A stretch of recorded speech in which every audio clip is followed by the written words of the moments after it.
स्वागत आपलं सर्वांचं आजच्या एका नवीन व्हिडिओमध्ये। तर बघा, सर्वात जास्त आता महत्त्वाचा विषय आहे तक्रारीचा। तक्रार कुठे करायची, कशी करायची, तक्रारीचं निवारण होणार आहे का? त्याचप्रमाणे सर्वात महत्त्वाचा मुद्दा आहे, ज्या बहिणींनी नारी शक्ती दूत ऍप वरून अर्ज भरलेले आहे, ज्या बहिणींनी नारी शक्ती दूत ऍप वरून अर्ज भरलेला आहे त्यांना प्रश्न पडला आहे की आम्हाला वेबसाईटवर तक्रार करता येईल का?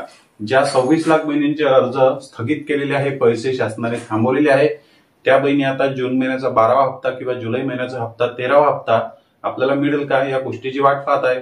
मग त्यांना आता बघा, वेगवेगळ्या व्हिडिओमध्ये सुद्धा सांगितले जात आहे की तक्रार करा, तक्रारीचं निवारण होईल आणि तुमचे पैसे लवकर जमा होईल। मी सुद्धा या टॉपिकवर व्हिडिओ टाकलेला होता की वेबसाईटवरून जर तुम्ही अर्ज भरला असेल तर वेबसाईटवर ऑनलाईन तक्रार कशी करायची, पण तक्रारीचं निवारण होत आहे का? बघा, जवळपास 15 दिवस ते 1 महिना झालेला आहे। बघा, मी या ठिकाणी तुम्हाला दाखवत आहे, 15 दिवस ते 1 महिना झालेला मी तक्रार टाकलेली होती, ज्या बहिणीचे जुलै महिन्याचा 12वा हप्ता आले नाही।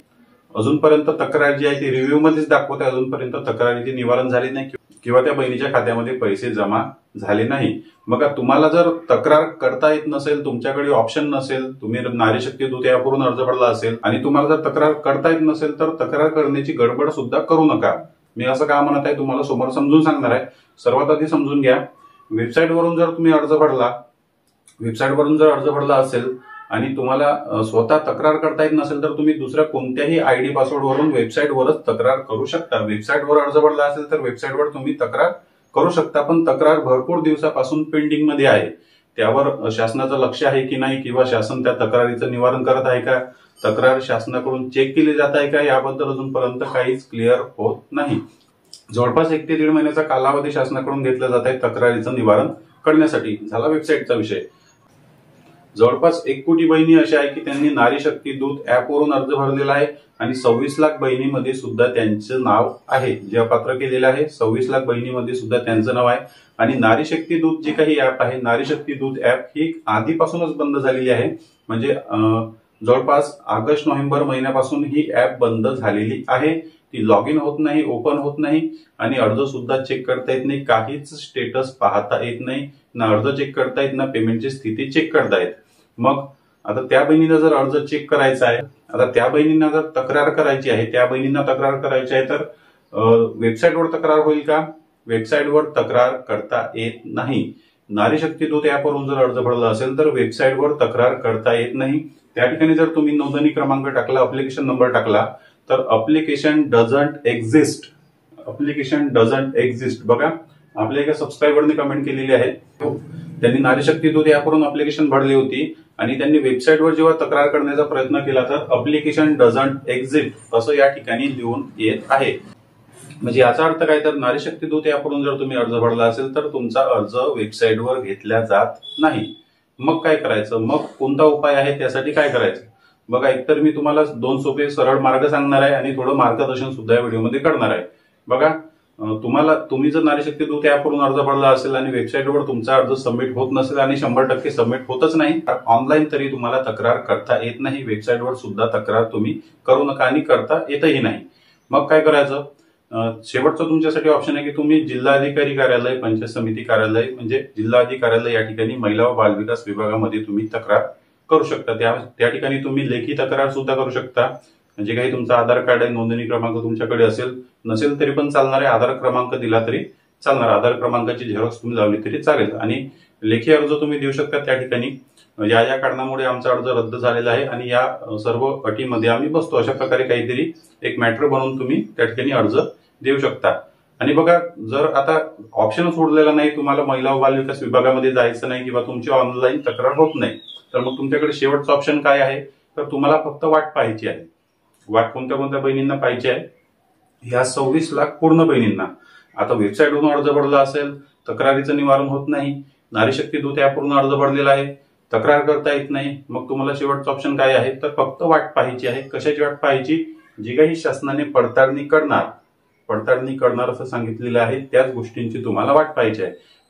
तर बघा, महिला व बालविकास मंत्री आदित्य तटकरे यांनी काय सांगितलं होतं की 26 लाख अर्जांची पडताळणी छाटणी आम्ही IT विभागाकडून डेटा मागवलेला आहे, माहिती तंत्रज्ञान विभागाकडून डेटा मागवलेला आहे आणि त्या डेटाबेस भरोशावर आम्ही जे आहे ते तक्रार, जे काही पडताळणी आम्ही करणार आहे, त्यानंतरच त्या बहिणींचे, ज्या बहिणी पात्र होतील त्या बहिणींचे अर्ज पात्र करणार आणि पुढचे पैसे आम्ही पाठवणार।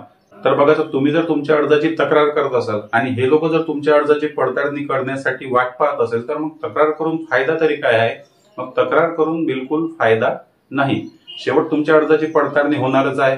पडताळणीमध्ये जर तुमचा अर्ज पात्र झाला तर तुमचे पैसे सुरू होणारच आहे. तुम्ही जर पात्र नसाल तर तुमचे पैसे बंद होणारच आहे. मग तुम्ही तक्रार जरी केली, नारी शक्ती दूत ऍपची तक्रार केली किंवा वेबसाईटवरची तक्रार केली आणि तुमचा अर्ज जर या टेबलवर गेला तर त्यांना माहित होणार आहे की ऑलरेडी हा अर्ज आम्ही अपात्र केलेला आहे. या अर्जावर जे आहे ते पडताळणी होणे बाकी आहे. मग त्या तक्रारीचं निवारण होणार नाही. बघा, तुम्हाला क्लिअर झालं असेल. तक्रार करून सुद्धा शेवट तुमची तक्रार जाणार कुठे? यांच्याकडेच जाणार आहे. मग त्यांना माहित होणारच आहे की ऑलरेडी अर्ज अपात्र केलेला आहे. मग या अर्जावर अजूनपर्यंत पडताळणी झालेली नाही आणि पडताळणी कुठे होणार आहे? तर जिल्हाधिकारी लेवल आणि ग्राउंड लेवल.